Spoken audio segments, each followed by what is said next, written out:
did a bit more research this week. Okay. Found a good story out about a monkey.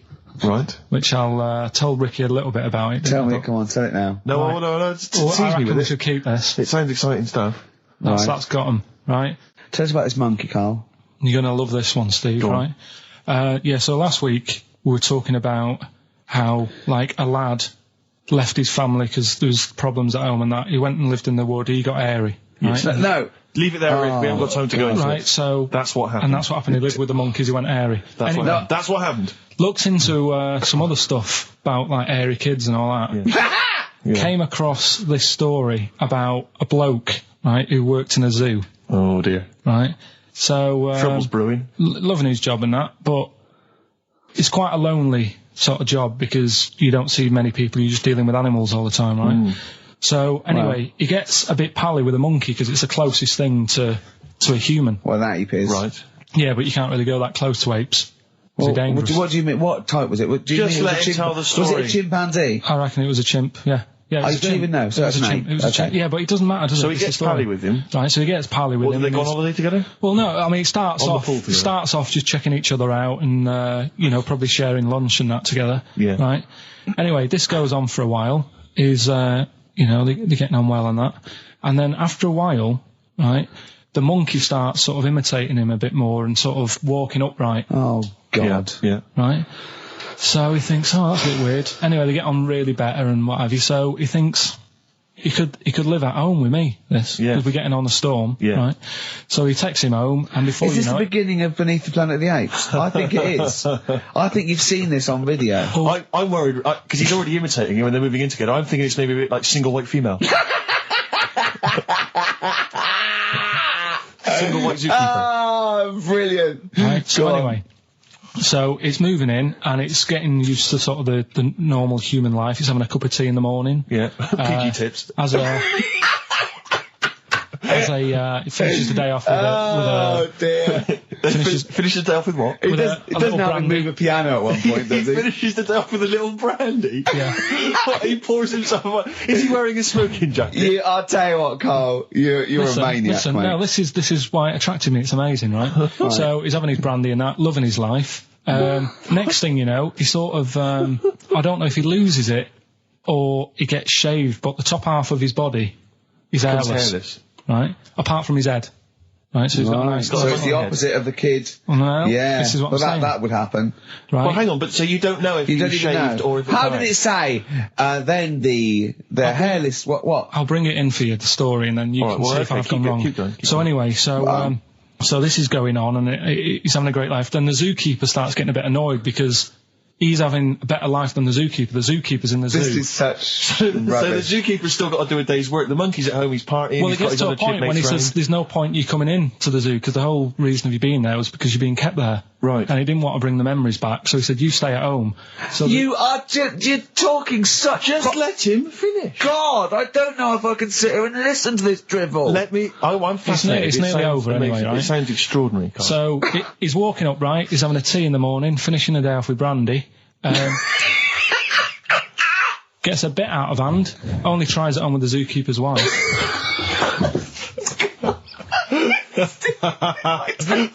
Make him go away, Steve. How does he do that?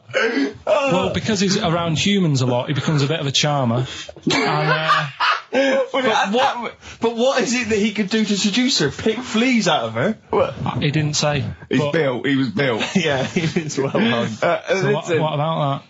What do you mean, what about it, Carl? It's obviously not true.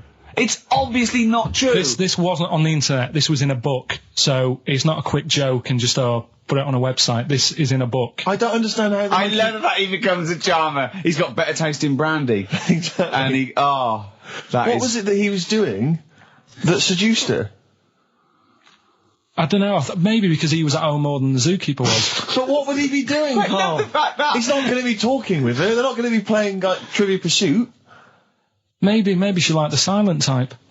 He didn't go into that. He just said that's when the trouble started. Carl, play a record. Right. Is that what Suzanne did when she brought you in?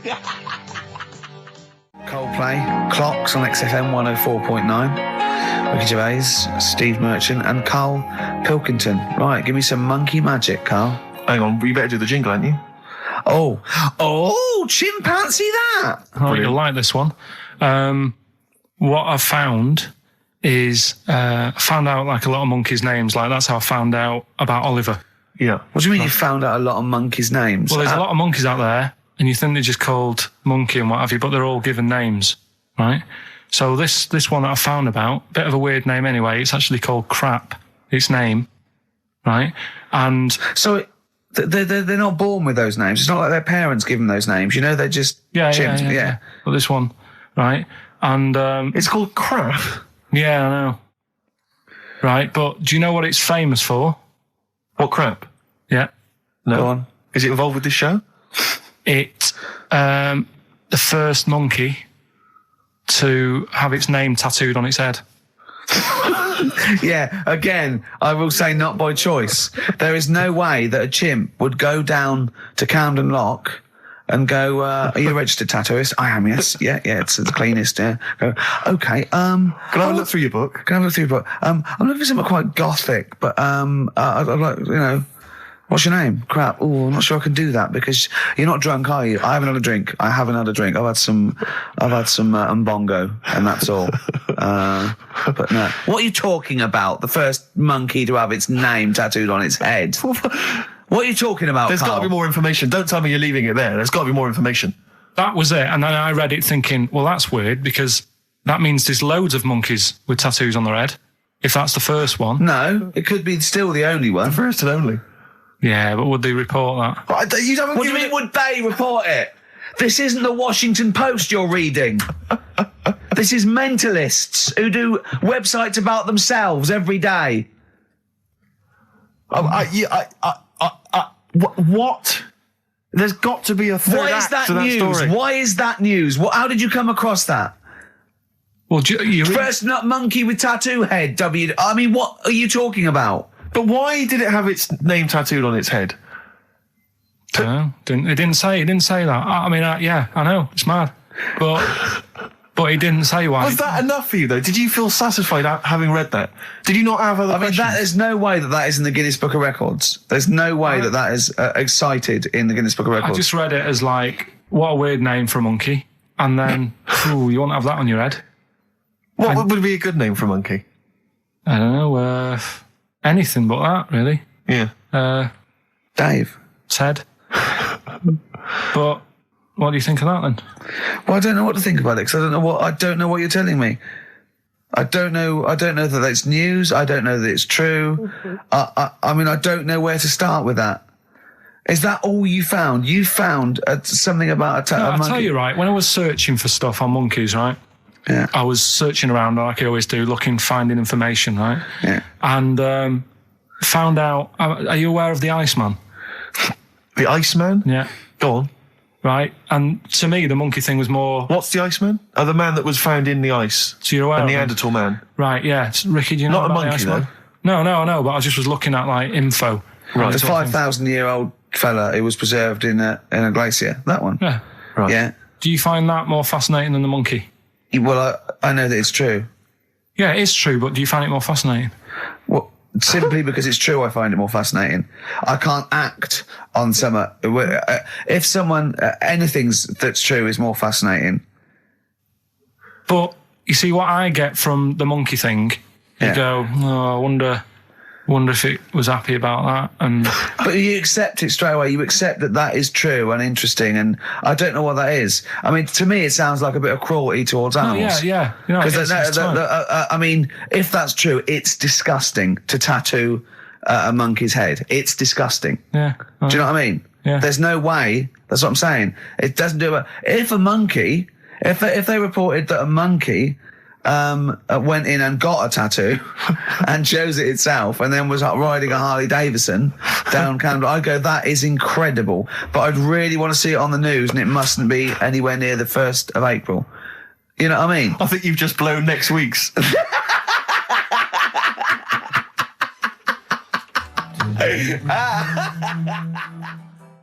Well, listen, still to come, right? We've got the monkeys thing. Oh, chimpanzee that. And when I was out last Sunday, right, at Johnny's birthday party, yeah, Steve was there. Yeah. got talking about stuff, and a debate that we didn't really finish cropped up. It blew your mind, didn't it? Amazing. Oh, I know about this. Steve told me. This is the infinite amount of monkeys. Or a monkey with a typewriter and an infinite amount of time would eventually come up with the works of Shakespeare. Yeah. There was no debate. It's a philosophical, mathematical problem. There's no debate. It's true. It wouldn't happen. No, listen, Carl, listen. Infinity sorts it all out for you, right? An infinite amount of monkeys at a typewriter, right? They do everything. They type everything. Infinity just sorts it all out for you. There's no getting to it and they're going, oh, well, let's have a look what they've done. This one's come close. Did Romeo and Juliet.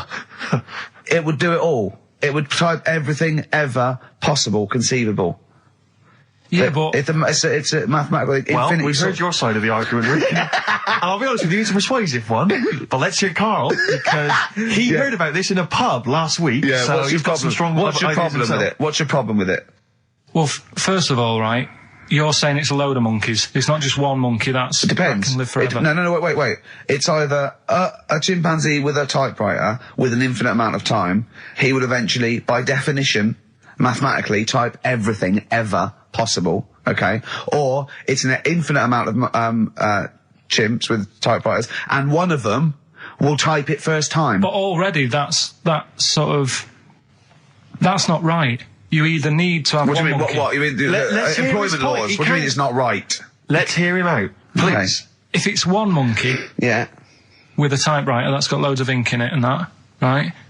At least it knows what it's done in the past. It's not. Keep going. Crime. If you've got a load of monkeys, it's like if you have too many. What's that saying about too many chefs? Too many chimps spoil the soup. Right. Well, it's the same thing. It's like, well, I didn't tell you to put salt in it. I was going to put salt in it, and it messes it up. Whereas if it's just one, they know what's gone on. So what I'm saying is, Honestly, leave him go. I can't be bothered. I want to hear. I want to hear the rest. This blows my mind. He doesn't know what this does to me. It's a mathematical problem. I want to hear the rest.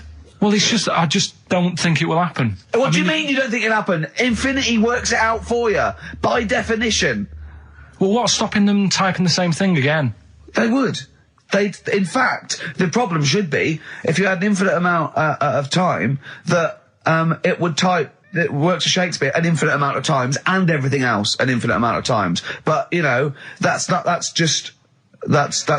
But not Shakespeare. Oh, shut up, you idiot! Rick, do you know what he said to me? I said to him, I explained it to him. I said, God. you've got an infinite number of monkeys, infinite number of typewriters. They will type the complete works of Shakespeare. He said, have they read Shakespeare? You're an idiot! Play a I record, said, no, 'cause I'm not having this they're not doing conversation. it from I'm not memory. having it, because it really, really winds me up. But you're saying they'll do it with no spelling errors. Well, they do it an infinite amount of times. And they do it wrong an infinite amount of times. And they spell, the last full stop, wrong an infinite amount of times. And they do it and they get one thing wrong in Hamlet wrong an infinite amount of times. They do everything an infinite amount of times. But are they going off a story that they've... Play a record, Carl, because I'm going to knock you out. I'm just saying, Shut up! do they know the story? Oh, They're monkeys! Oh, Christ. No, Right, okay. Roy Cole. She's a girl and I'm a man. Good that, innit? On XFM, 104.9, Ricky Gervais, Steve Merchant, Karl Pilkington. As ever, Rick, there's always someone who steps in to defend Carl. Okay, what is the defence? What is the defence? Here's an email from Scott Coomer. He says, Carl is actually right. I've got an A-level in statistics and probability. It doesn't matter how long they have and how many monkeys you have. You cannot guarantee they would type the complete works of Shakespeare. Infinity makes it probable they would get it right, but not definite. Yeah. Well, yeah. Yeah. That's what I was saying. No, you weren't saying, Carl. You don't understand it. Infinity sort of sorts it out. That if they do anything, they nearly do everything, won't they? No, I mean, they'll give it a good shot. No, that's not the point. But the I'd point be is surprised if they did one page right. Right, listen. It's not to do with consciousness. It's not to do with them aiming. They are just bashing away at the keyboard. It's like they're used to show that there isn't consciousness. They chose the chimpanzee because it can type, presumably, hit the keyboard. It's because they hadn't come across you at the time. Yeah. It's to take out thought out of it. It's to take out reason and trying, right? It's just random. They're saying that if you typed enough things, if a computer was left typing everything, if you left it for an infinite amount of time, and they chose Shakespeare because there is meaning behind it, and it's difficult to get it exactly right, to show you that infinity would come up with it's not just Shakespeare, it's every novel. It's everything. Fairly eloquent there from Gervais. A quick riposte, please, from Karl Pilkington. No, I'm just saying, what I don't understand, if it hasn't read it, then how does it know where it's going? Listen, right, listen, right, can I just explain to people, right, some people have said, why are you cruel to Karl? He drives me mental with things like that. As I say, this discussion began because we were talking about a quote that Noel Gallagher supposedly gave. Now, I don't want to misquote Gallagher, but the gist of it was that he said, had I written Wonderwall or whatever, instead of the Beatles writing Strawberry Fields or whatever, I'd be the one that was considered the great songwriter, and it wouldn't be the Beatles. You know, it's just the fact that they came first that meant that they get all the credit as being the greatest band. I don't know where to start with that statement either. I mean, that's Gallagher's thing, and he's, you know, well, whatever. We know what we think of that. What was your point, Karl? You agreed with him, didn't you? Yeah, I reckon. Right? Do you know we've talked about putting a baby in a room before, and it'll know what colour it is and stuff. If you got a room that's painted red, right? But forget that, because that's going to confuse him. Hear him out. Listen to me. Say if they did some new TV show, right? Like, what's that film with Jim Carrey in where The Truman Show. The Truman Show, right? So they make up a little room, and some woman has some kids, and you say, right, let's put the kids in this room, and they don't know what's going on outside. They don't know anything about, like, EastEnders and that. It's like their little world, right? They don't know anything that's gone on. How could a child survive without EastEnders? Right, listen. So, you sat in the room, right? And then, when they're all asleep... Right, wait for this bit. Someone Have you heard this bit? Wait for this bit. They're all in a room. Yeah. They're asleep. Yeah. Someone pops in, puts a guitar next to the bed. Right? Nips off out again. They wake up in the morning... And one of them goes, what's this? They don't even know it's a guitar because they've never seen one, right? They're talking English, though. Yeah. We just left guitar out of the vocabulary. Right, so... There's plenty more to come. So, one of them will pick it up, and they'll go, I don't know what it is, and they'll start strumming, they'll go, that sounds good, doesn't it? Give them a few weeks, they could come up with Hey Jude. Whereas, typing Shakespeare... A monkey that can't even spell. I see that. Can't answer it. I might come with you, Rick, if that's all right. We've got to sort out that Christmas special as well. Yeah, no, sure. All right, I see that. I'm shooting off then as well. Cheers, Karl. Go on, he's getting all stressed because I screamed. Sparky's Dream, Teenage Fan Club. I'll tell you, I'm sick of the screaming, Rick. I'm sick of that. I mean, no wonder Karl hates you, and that is the word I don't use often, but he does, and I've spoken to him in the past, and he loathes you. Monkey news. Give us one of the screams so the audience at home gets a taste of it. I'm taking my headphones off. No, I'm not going to scream. Go on, let's see what... Right, that wasn't what you were doing. Was it worse than that? Yes! Right, come on, monkey news.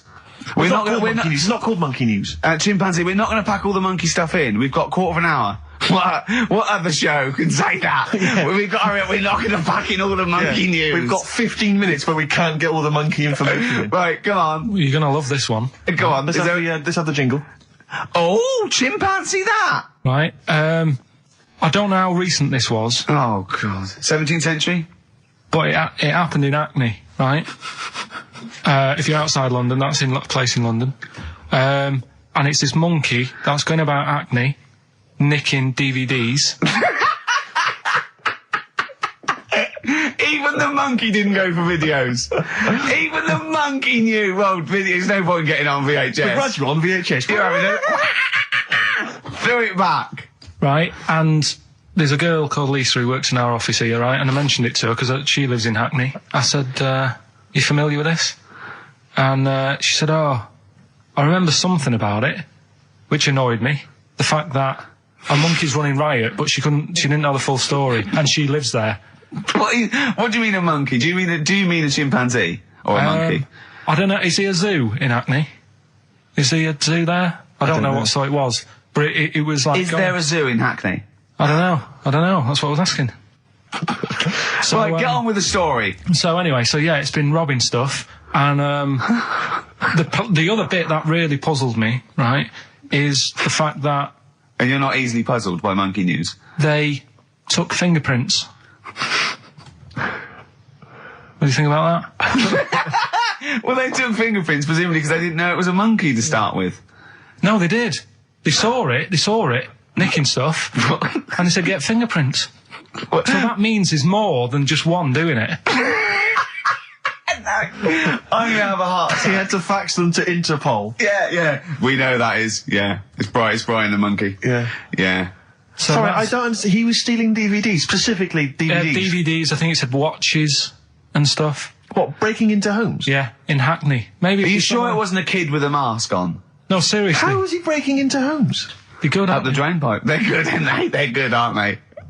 But how would they do that? So is that the news? Well, that's how much do you want?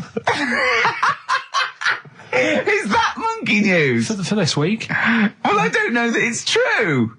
Again, I've got nothing. There was other stuff. There was another story that I found about a monkey, but I would like to know from someone in Hackney do you know what I mean? And I missed that one on Crime Watch, which would have been good. Right? But there was another story about one that kept getting on buses, not paying its fare. And just sat in a corner reading the paper. Reading the paper, Carl. You're an idiot. Well, that wasn't in London. You're an idiot. That was in America. It wouldn't read the paper. Why would it read the paper? Because it was its way of sort of going, oh, well, if I'm reading something, maybe the inspector... the inspector won't notice my hairy hands. Oh, Carl, you're such a fool! Well... Pilkington. Karl We've just had a news flash that an infinite number of monkeys in Hackney and an infinite number of typewriters. Yeah. We don't know what for. At this stage, we've got no more information. And they've taken back an infinite amount of graduate on video. This is rubbish. Did you watch the monkey programme last night? You told us to watch the monkey programme. We all stayed and watched the monkey programme. Alright, wasn't it? What's rubbish, wasn't it? Obviously not half chimp, half human. Well, I mean, they missed out a lot of the interesting bits. They didn't have any interesting bits. Those are bits that you made up to make it more interesting. The bits that I told you about 3 months ago before they decided to make the programme. Yeah. What were the bits that you came up with? Well, they missed out the bits about, the zookeeper. Right, there wasn't a zookeeper, yeah, go on. Well, there was, but they left that bit out. Well, okay, fine. And they left out the bit where it ran from there in 1975. In terms of those that did research, they actually went and filmed it. You read it on the internet. Yeah. Chances are you're the one with the facts wrong. Yeah, I think they also left out the bit when it jumped over 3 double-decker buses on a motorbike. On Evel Knievel's motorbike. Yeah. So I can't believe it. I cannot believe it. Not only do you not bother turning up, but you turn off the radio and start watching football. I turned it off, but I've recorded it. I'll listen back later and sort of... Well, what good is that? Sort of, I like to keep it in shape and that. I'll have a word next week. All right. If you receive any phone calls from people you don't know, we don't know anything about that. Instantly, we don't know why that is happening. That is just going to be a weird, spooky thing. So and don't bother telling the story about Men in Black 2 either, because I don't think people will be interested. Actually, on the subject of Men in Black 2, what? Have you seen that, Steve? No, I haven't, Carl. Tell me about it. You should see it. Go on. Why? Because there's this thing in it. Go on. What, a stupid, bald Mancunian tosser? No, weirder than that. There isn't anything weirder than that. Big eyes, it was gangly. Keep talking. And, you've got to see it, because you wouldn't believe the likeness and that. You've got to get the film out tonight. Right. It's not as weird, it had a normal voice, right? He's done yet, he's not even here! I'll tell you what, mate, it ain't worth coming in next week. Stay on the line, Carl. Play a record, Claire. Kings of Leon, Molly's Chambers. What do you think of that, Carl? Alright. There's a surprise. Another insightful remark. Steve is not a fan now. Not only does he know you've been slagging him off behind his back. No, I wasn't slagging Steve. If you get it out on the DVD tonight, you'll know I'm not slagging you off. It could be your brother. I love the fact that it makes it worse, but he's thinking you're going to go, oh, he wasn't slagging me off. It does look like me. I do think I'm an alien. I love the fact that you hope Steve will go, he's got a point. It's a spitting image. Yeah. I am, seriously, Carl, I'm really angry. I'm so angry with you at the moment. You haven't seen it yet? No, I know, because I know what it's going to be, and I'm fuming. I'll tell you why I'm angry, because he doesn't do it in jest. No, but what do you think it's going to look like? What do you think this thing's going to look like? Going to look ludicrous. It's not going to look anything like me, but he's going to pretend it does. Go on, what? Go on. No, it does look like you. Yeah, of course it does. And you looked like the human Z. Well, I mean, to be honest, you did a bit, Carl. You walk like him, you're bold like him, you got a sort of gormless face like him. Any more? I don't smoke. That does. Hang on, I'd love to have some monkey news, though. Go on then. Got any monkey news? Yeah, got some monkey news. Go on then. No, Rick, come on, cheer up. Well, it's just sort of like he moans that he's got too much time on his hands, and he comes up with that Okay. shite. Monkey news, the jingle, please. Oh, chimpanzee, that monkey news. Okay, There's been excellent. quite a lot of stuff going on. There was a few bits in that Guinness Book of Records book that cost me 20 quid. Yeah, well, that's not news, is it? They printed that probably last September. No, so that's there's one in there. new music, new monkey news from last September. You're a lord. Come on. Waster. Please, Ricky, monkey news. Right, there was this monkey in a zoo in Brazil. Right. Right. And there's a little man monkey, a little woman monkey. And You're a scientist, aren't you? Go on. and they said the people in charge were like, oh, wouldn't it be good if they had kids? Brilliant. Right. So anyway, the chimps used to stand sort of, you know, they'd have their little caves each, and they used to sort of lean on the fence having a bit of a chat and stuff with each other. Right? Well, you know, Just gossiping, yeah, gossiping. the equivalent sort of thing. Yeah. So anyway, they were getting on a storm, and like the zookeepers were like, Can you hear that cheapest chimps this week? I thought it was fascinating. Yeah, just gossiping, I understand. What's any monkey news? I don't know, let's tune in. What was some monkey news this week? Come on. It was from last September. so there was, you know, stood there having a chat, and the zookeepers were like, I wonder if they're ever gonna, you know, have kids and that. Yeah. Anyway, it went on for ages, you know, this just chatting, no sort of action.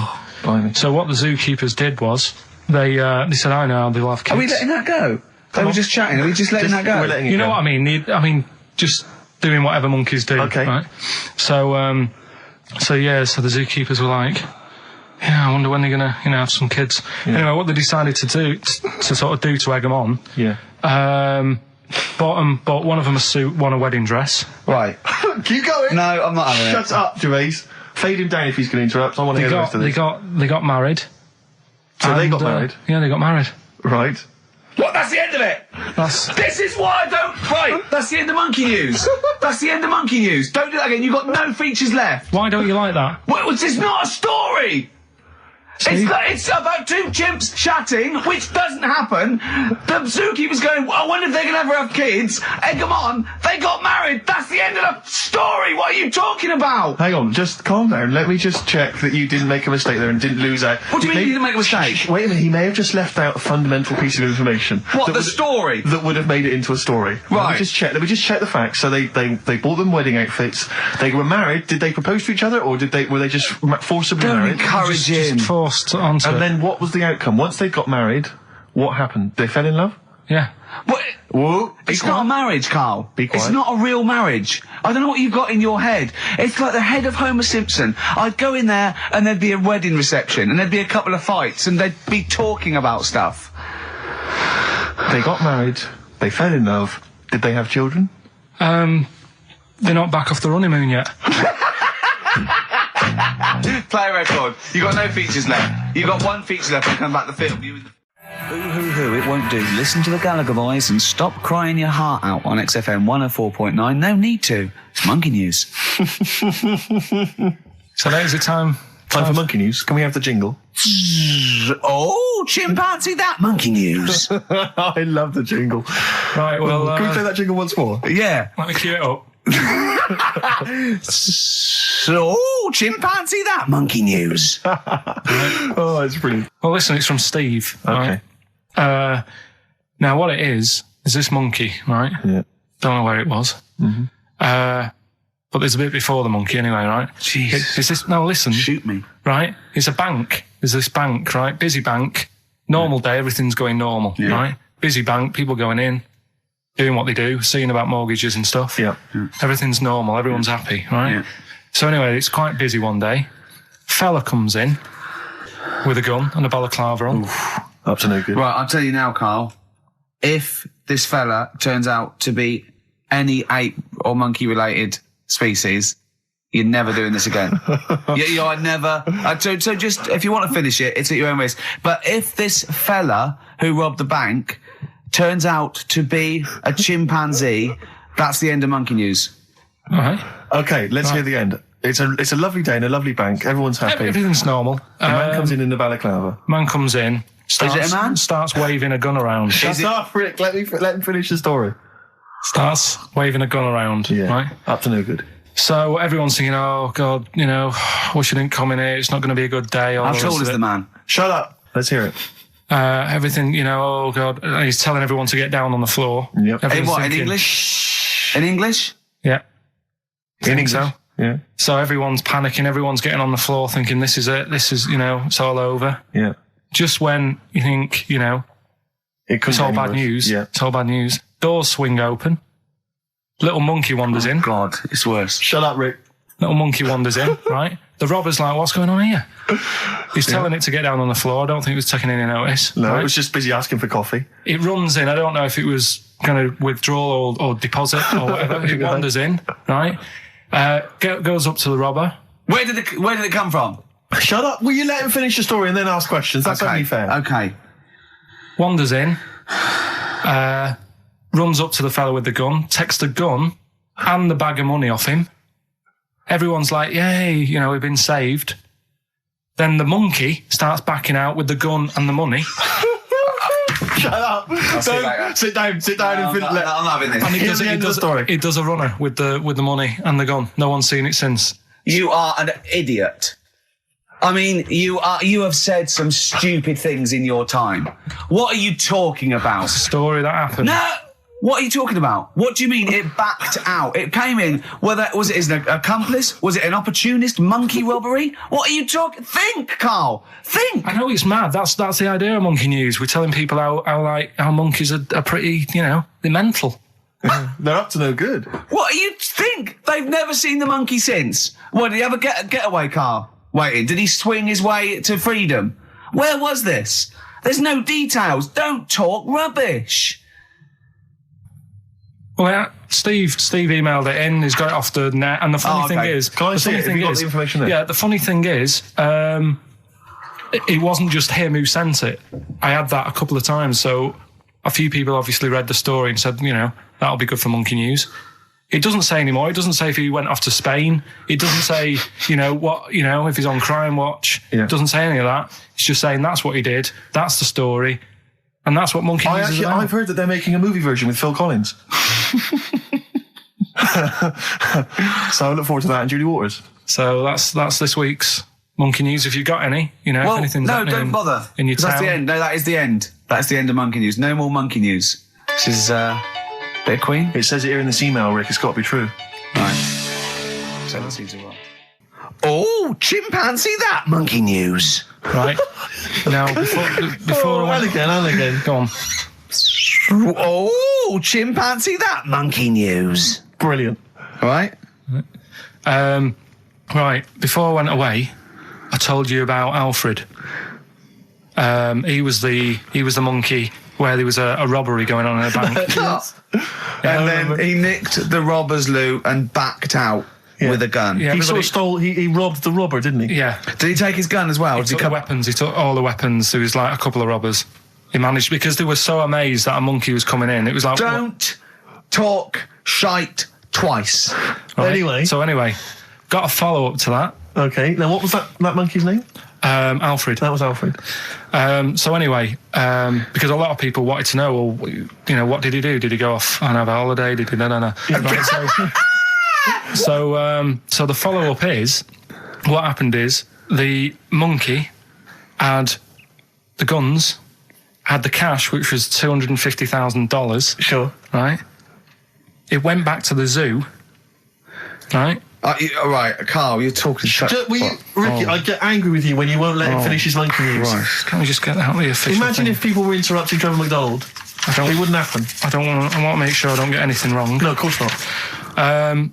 Check the internet. So the monkey goes back to the zoo, right, where all the zookeepers come out and go, get him. He's got the guns. Yeah. He hands out a couple of guns to his mates. What? His monkey mates? His monkey mates, so they've all got a couple of guns each. Oh, Carl, Steve, I can't, mate. I cannot Just stand it. let me- Honestly, I want to scream. Please, I really get annoyed with you.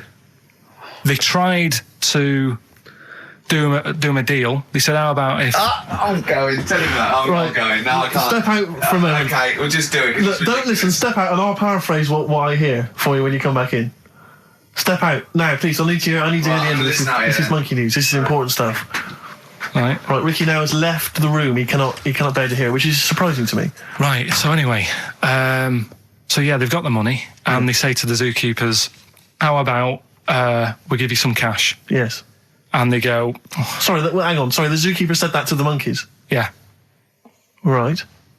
No, the monkeys who have got the £250,000 Right. say to the zookeepers, we'll sort you some money out if you let us go. Sorry, the monkeys say to the zookeepers, we'll give you some money. Yeah. You don't see any problem with that?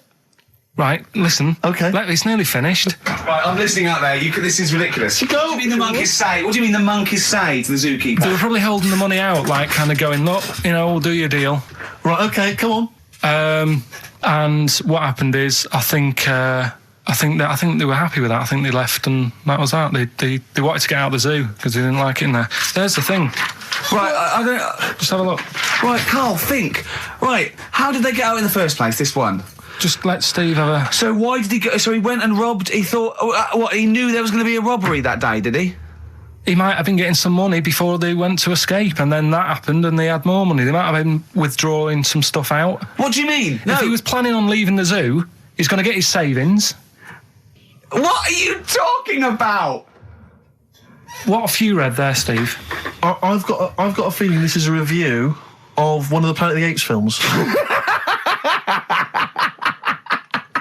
I think it's Escape from the Planet of the Apes. I'm not certain. It could be Beneath the Planet of the Apes. Right, Carl, think. Please think, right? So this monkey, right, he leaves the zoo, right? So he leaves the zoo, which he can do, presumably what? They leave him the keys or what? They're chatting to him, they might as well. He goes to a bank. What's he thinking of doing? Sees a robbery, probably by chance. He probably wasn't tipped off, was he? Or has he got one of those police scanners? Probably got one of those police scanners. Well, I think he was going to the bank to get a mortgage to build I think he wanted an extension, didn't he, on his cage? Think of that. And so I love the fact that he hands out the guns and they do a deal. It's honestly, you've got the best mind working on radio today. It's incredible. So the only person who makes less sense is Terry Wogan. He goes up and down, doesn't don't know he? what he's talking I about. can't understand his sentences because I don't know. No, it's like free-form poetry. Yes, I don't know whether it's the end of a sentence, in the middle, Sure. a new one. Yeah. Yeah. But Let's have the jingle again, a record, and then we'll probably have to wrap up the show, I imagine. that was, chimpanzee that monkey news. Chimpanzee that monkey news night. Excellent. Good. So we'll sort of get some monkey experts on maybe next week to dissect it. Right. You ready? Yeah. Right. There's this monkey. Right? Oh, yeah. It's called Jack. Yeah. Right. I got pally with this bloke who worked in a railway station. How? Pen pals? I don't know. I didn't say all that. I'm Internet, just telling probably. you. I'm Chat shortening rooms it. on the internet. So anyway, he's helping him out all the time. It's this fella's job, right, to sort of make sure it's safe for the trains to come in, that sort of thing, right? But he's always working on his own, so he's got his mate Jack in with him, right? This little monkey, and they're having a good time. They share lunch together and stuff like that. Anyway, it gets to a point when the fella whose job it is, right, starts getting old. And Jack, the monkey, starts getting more involved. Presumably this is a chimpanzee as opposed to a monkey, you mean? When you say monkey, it's generic term, you mean chimps usually, don't you? Yeah. Go on then. So, he's clocking the fella doing his job, and he's thinking, I can do this, right, the monkey. I love it. Yeah. He's helping out, he's pulling down the levers and stuff, so the trains sort of come in on the right lines. Sure, yeah. He's clocking it, he sticks his head out the little window, see the trains coming and that. I have British Rhino listening. Yeah. Right? In the end, Oh, yeah. the fella whose job it is, he lost a leg for some reason, couldn't work anymore, Lovely. gave Jack the job. Yes. Right. Okay. The railway company are happy with that. I'm sure they interviewed a number of people, but he was the best monkey for the job. And that's good, isn't it? Well, it's not true. Right, once again. Well, it's not true. Don't hand Steve a piece of paper that someone put on the internet who is probably a bigger mentalist than you. That's not proof. It's not true. At no point did a railway company give a chimpanzee the job of signalman. It was ages ago. What? Steve, when was it? It was Before trains, probably. Well, it's in the 1880s, according to this piece of paper, which is what you've based your monkey news on. Now, of course, I think ITN and a lot of the news channels, they tend to get lots of independent confirmation of their news before they give it out as fact. But you've got an email from someone, so let's assume that's real. It says, for this, Jack was officially put on the railway payroll, earning 2 cents per day and have half a bottle of beer on Saturday. That's what we pay you, isn't it? He doesn't even get the beer. No. Oh, dear, he's not allowed to drink, are you? Someone emailed in, actually, and said, Carl, some years ago, did you die? And they took your face and transplanted it onto that of a chimpanzee. It would make a lot of sense. I've never seen you. He always has T-shirts right done up and long sleeve. I bet he's hairy under there. Yeah. I bet you are hairy because you have to shave right up to your eyes. You're one of them, aren't you? And I can see the growth, and it comes out the top there. Are you really hairy underneath? I'm pretty hairy. Are you really? Well, what's up with that?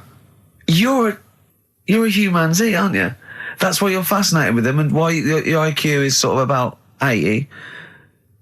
I think you might be. You might. I don't mean there was any. I think it was a genetic sort of throwback. Well, you're pretty hairy. Look at your arms. What?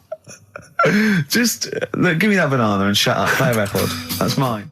No, come on, we should do monkey news now, because I know you want to save it, but I think you should put your best stuff first. You never know what will happen, you know what I mean?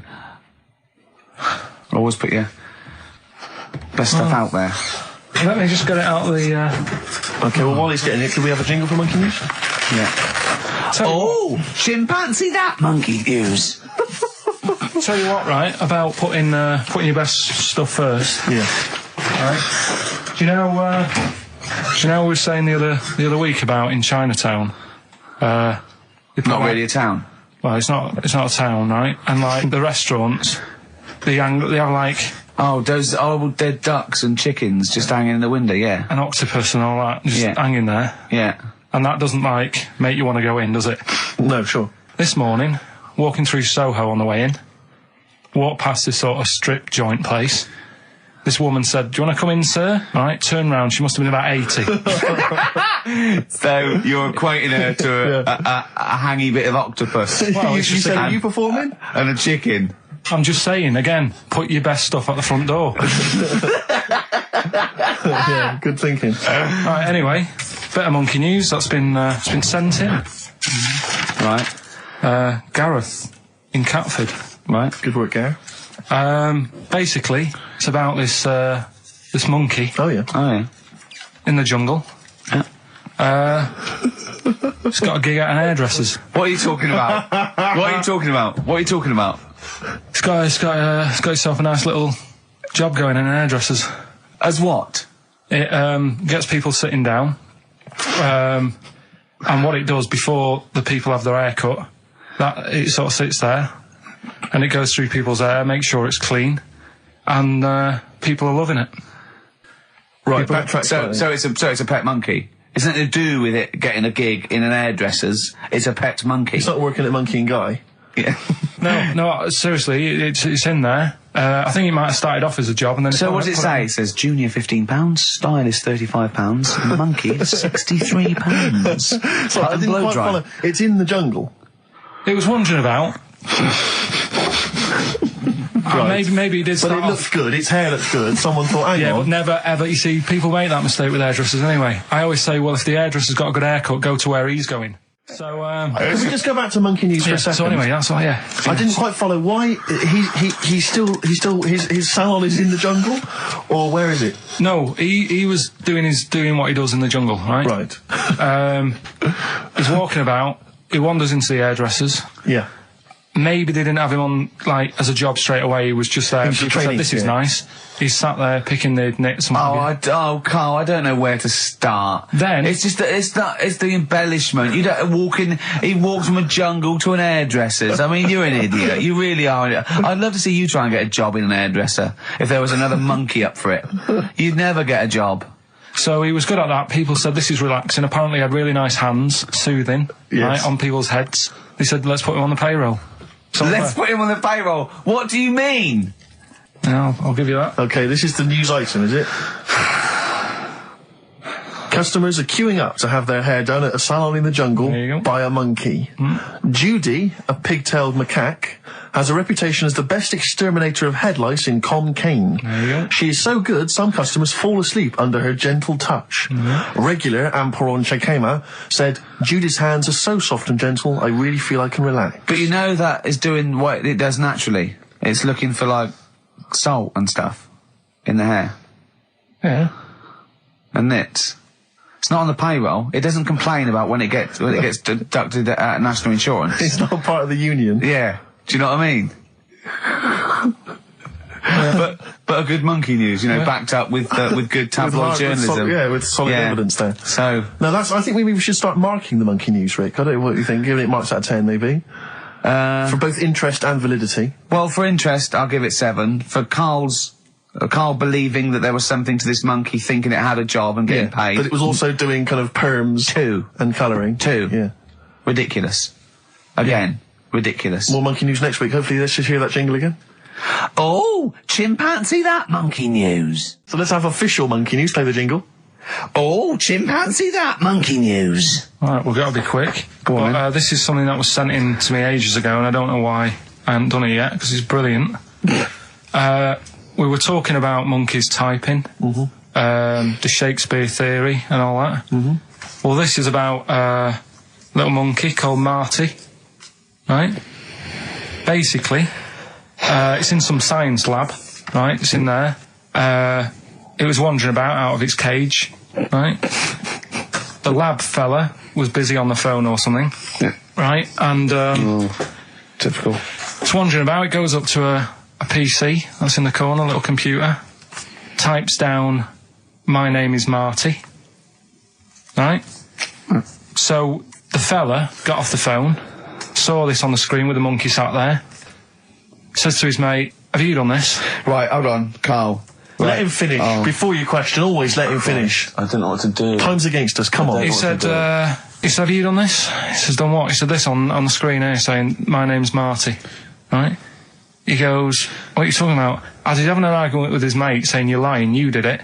Monkey's sat there, typing, this isn't a practical joke, my name is Marty. Right, and that's the end of the story? I'm not coming in next week. I think we need a week off. I actually think we need a week off. It's doing a web chat or something. You can go online and have a chat with it. The monkey's doing a web chat. I don't know. Has he got his own website yet? His favourite Buffy the Vampire Slayer? Have a look at that. Right. Do you believe that, Carl? It's all there. No, but do you believe it? Do you believe that monkey could type that and then say this is not a practical joke when he's still arguing? Weird, isn't it? Oh. What do you reckon, Steve? Yeah, well, it's obviously a wind-up. It's a joke. It's not even... You haven't even got some of the facts wrong. It's just a wind-up. Have you noticed the date? Is it April the 1st? It is April the 1st. You are joking. That it was sent. You're an idiot, Carl. It was sent on April the 1st, Carl. So you're saying the monkey knows it's April the 1st, but you And don't it's doing believe... a wind-up, yes. Yeah, I think the monkey has thought, I'll do it on April the 1st so that people think that it's a wind-up. In actual fact, I am a monkey that can type and read. It's a shame you never went into investigative journalism. You could have brought down, the Watergate scandal. Poor Carl. Well, I was thinking of a song that sums us 3 up. Yeah? What are we? What do you think? How would you sum us up? Tricky. Well, young, gifted and black. True enough. Apart from a couple of them. Yeah, we're not gifted. No. And we're not very young. No, I'm certainly not. Shall we take a week off? Yeah. Should we maybe just knock it on the head altogether? We'll take a week off and see what happens. Okay. See you next... No, let's not see you next See you in week. a couple of weeks. Yeah. Cheers then, Carl. Alright. Is there some monkey news? Goes without saying. Of course. Does it really? That monkey news is safe, isn't it? It's not like, You're always going home with monkey news. You know it's there. Yeah. It's like songs of praise on a Sunday. well, it's that time. It's getting exciting. We've got Rockbusters results, but before that, a little bit of monkey news with, chimpanzee that monkey news. Karl Pilkington. Brilliant. Let's do it. I haven't read that for a couple of weeks. Go on then. Alright, so, got this little monkey. Oh, yeah. Who lives in Morocco. Right, I'll just warn you now, you're on thin ice from last time, okay? So, make sure, is this real? It's been Don't say anything you would think about it. As you're saying it, think to yourself, is that true? Do monkeys do that? Do they think like that? So, go on then. So anyway, yeah, so there's this magician in Morocco, right? He's got a little monkey working with him, right? The way it used to work, magician used to do his thing on stage, do a little bit of magic, people loved it. Then the monkey came out, had a little cap, walked around the crowd and stuff, got the money, had a good little team thing going on, right? Yeah. So anyway, the monkey's name was 86. Right. Because back then there was so many monkeys, it was like, oh, what names, do you know what I mean? What names do you use? What do you do? So they just named them, right? So this little monkey... he had 86 other monkeys? No. It's just that because a lot of monkeys were sort of working back then, helping magicians out, you know, doing bits and pieces, busking, what have you. Well, Rick, you know how there's so many... why would there be a confusion with that? If he only had one monkey, where's the confusion? People would go, I'm not going to go and see that, I want to see 86, he's the better monkey. Do you know what I mean? What does it matter? I don't know what you mean. Well, why do they need... Where was the confusion? With people going to the circus and going, what monkey are you going to see tonight? I don't know. It wasn't a billing, was it, with a monkey? But Rick, it's just the same with humans. You know, there's so many humans now that we can't give them names anymore. Yeah, they all have to have numbers. Exactly, yeah. There's so many humans, you know, with 5 billion people. We can't give them names. It's impossible. But, you know, with a few monkeys anyway, number working... 22, go on. So, anyway, there he is. 86. 86. With his hat. With his hat, walking around, getting the money. Yeah. Anyway, the magician sort of, thinking about moving on. Because in Morocco, he'd sort of done all the tourist traps. Sure. So he had a word with the monkey, said, how about we... See? No, let him continue. Think. He let him continue. He didn't have a word with the monkey. Let him continue. So what do you think about going over to Spain? Yes. Sure. So, the monkey was in agreement? So he said, alright, go on then. Right, so they get in the car, and, the magician knew he'd have a bit of a problem on his hands because you're not meant to take monkeys out of the country. Yeah. Right? So he thought, right, what I'll do, I'll get a car, right? Right. Stick the monkey in a boot, right? Get on the boat and hopefully sort of, stick it in some luggage and what have you. Yeah. We'll be over there, we'll be earning big money, everything's going to be great. So the monkey was like, brilliant. So they get in the car, they're on the way to the boat, and pull over at a petrol station. And just before filling it up, he opens up the boot and he goes, you all right in there? And it's like, yeah, it's sound. So he leaves the boot open so it can breathe and get a bit of fresh air whilst it's filling up. Goes in to pay the money. Yep. Pays the money, goes, I'm just paying for the... Right, this monkey is not going to drive away in that car, or we're never doing this feature again. Carl, what happens? What's number 86 up to? So, 86. So, That's the ending, isn't it? That's the story. Come on, let Carl finish the story. It better not be. Brilliant. You're going to love it. Right, so he's in the petrol station, and he's going, right, I'll pay for pump 4. And the fella says, what are you talking about? Pump 4, isn't that a monkey? No. Sometimes I use numbers for monkeys, sometimes I use...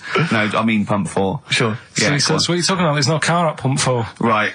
Keep going. Sticks his head out of the door. Yeah. The monkey's giving it some. Went over to Spain on its own. I don't know what to do. Well, hang on, let's just get a couple of the facts right here. Right, what do you mean, couple of the facts, right? There are no facts. So, number 86. Number 86 he drove to Spain. You are, honestly, Carl, you must know. It was an automatic. Right. Carl, you must know that is shit. There is no way a monkey... That's the thing with He gets stopped at customs. It's mental. How did he get through customs, Carl? Has he got a passport? No, he was sneaking about because he didn't have a passport. So he parked and then snuck through. Do you want the facts? Let me see it. Right, I'll examine this, Rick, and we'll play a record. Play a record, because I can't... That's nearly as bad as the armed robbery. Right, go on. Yeah. Play a record. Better Suede. Yeah, stay together. My favourite. One of 86's favourites. Is there any monkey news?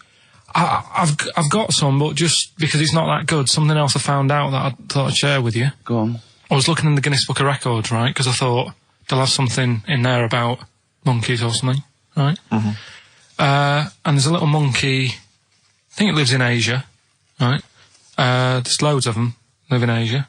Might just be travelling, but yeah. And something they found out, I don't know if they've got it right, and that's why I want to bring it up. Apparently, it's the mammal, right, that's got sort of the pointiest eyes that pop out of their head. Steve.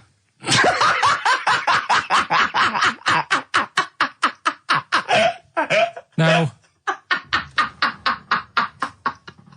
the thing is, right, I thought that's interesting. Yeah. Apparently, it's the biggest with the sort of goggle eye type thing. Right, yeah, go on. Apparently, they come out of their head 1.6 centimetres. 1.6 centimetres? What, you mean they protrude? Yeah. They protrude from the head at 1.6. Okay. What? How long? Have you got a ruler, Rick? 1.6. He's having a go. I'd say I'd be a little bit annoyed if the monkeys beat me. Well, I don't think it has. That's what I'm hoping. Is there anything we can... I mean, what's 1.6? Oh, can you... It's about... Drop your trousers. It's, about 3/4 of an inch. What do you think? I don't know. Have they got it right, or what? Maybe I should come down to Monkey World with you next week. So anyway, so that's not the monkey news, that's just something that crops up and... Sure. I do know once, when we were playing pool in the office, I think Lucy was your partner. Yeah. It was me and Ash versus you and Lucy. And you were having trouble because his glasses kept slipping down. So Lucy pushed his glasses up his nose, but the glasses touched his eye. Do you remember that? Yeah. He started it. Well, you're the one who joined in. No, I know, and I feel bad now. Yeah. He makes me nervous when he goes, yeah. It's like, play a record. No, I'm just trying to think about which part of your fat, middle-aged physique I can pick on. The tits would be a good Yeah, start. yeah. Oh, the belly. Sure. Oh, what do you think of that? Oh, that's... What is that? Play a record. But anyway, yeah, so today's isn't that happy, really. It's about, some monkey, I think it was a chimp. Who's an ape? Go on. He tried to... I mean, the story sets off at a sort of a weird thing. Yeah. It's something about he went to Russia to do some business. What are you talking about, Carl? He jumped past that bit, though. It didn't start there. What are you... Do you know what I mean? He didn't tell you what he was doing. It just said, there's this monkey, he went to Russia. To do some business. I know. Do some stuff. I don't know. Bit of monkey business. And, anyway, didn't work out. So, they were furious. We wanted a surgeon, you send us a monkey. Anyway, ended up being homeless. Oh. No, you're It's joking. always taking a turn for the worst. What, couldn't even get into like a tree hostel or anything like that? That's the problem. And, God. ended up homeless. Got in with some tramps. I don't know where to start. Come on. So he's knocking about with some tramps and stuff. Sharing drink and what have you around a little fire. They broke into some home, not sort of squatted. Right, so Into not the homeless flat. anymore. Problem was, he had a roof over his little area he had. Yeah. And he goes, oh, this is good. This is, we're having a good time. This is sorting me out. Yeah. He had his He mate. said that in Russian, though. What was he eating? I don't know. It didn't say. But they're in this house. Well, he could only be eating sort of like, fruit, nuts, vegetables. I mean, they classically sort of don't eat, pork pies and But they've got drink McDonald's coffee. in Moscow now, so... Sure. You probably chow down on that. Yeah. Anyway, there was a bust. What? I knew this was There was a bust in the flat that they were squatting in. All the other tramps sort of knew what was going on, legged it, left little chimps out there, got arrested. And they thought it was a real fella at first. They were like, get him, you know, he's obviously just a scruffy bloke who hasn't had a shave and stuff. Yeah. Yeah. Hasn't shaved his back for a while. Or his face. Yeah. His head. Got him down the station, and the boss was like, what's going on here? We've got a monkey here. He was like, what? So you arrested a monkey? Well, so the arresting officers hadn't noticed all the way to the station that he kept slipping out of the handcuffs and was going for the entire journey. They didn't notice till they got there. What, did they put a hood over his head maybe and just like, you know? I don't know. I'll give you the story if you want. There's the headline. What is it? What's the headline, Steve? I don't want to see it, but... The headline, this is once again from supposedly reputable news organisation Ananova, homeless monkey arrested in Russia. Did you read on, or did you see the headline and make up that whole story? It's most of it is there. What isn't there? What bit isn't there then? No, I think you know, Steve can have a look over it, check it out and stuff. Point out the embellishment for me, Steve, will you? Well, what it doesn't say is that the police didn't realise it was a monkey. That's what I was guessing. Really?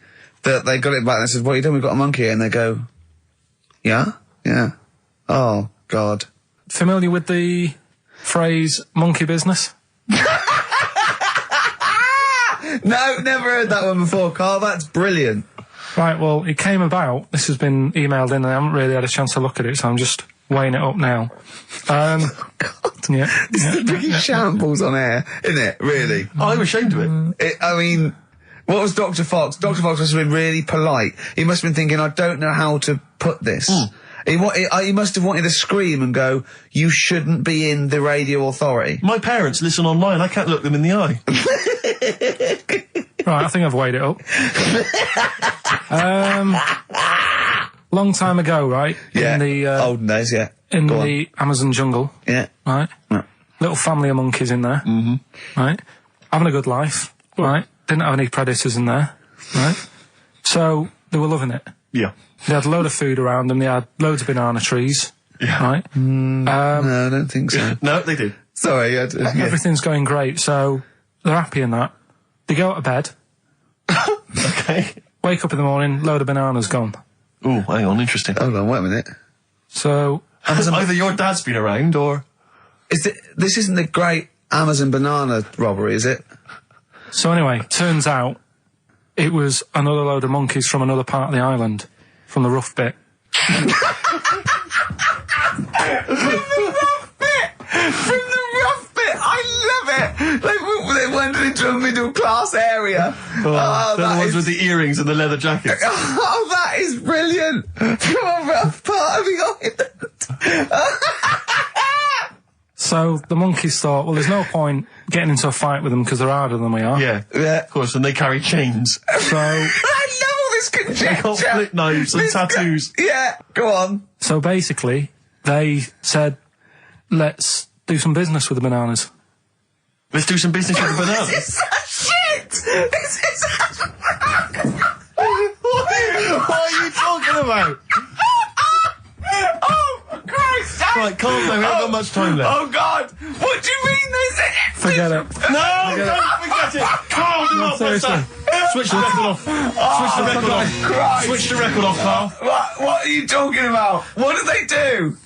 Oh. Let's do business with the bananas. Yeah. So they said, well, rather than them coming robbing them, we'll flog them. So that put a stop to it then. The monkeys came. They didn't have money. They said, give us some bananas. And it says here... So what, they exchange bananas for bananas? For berries and nuts.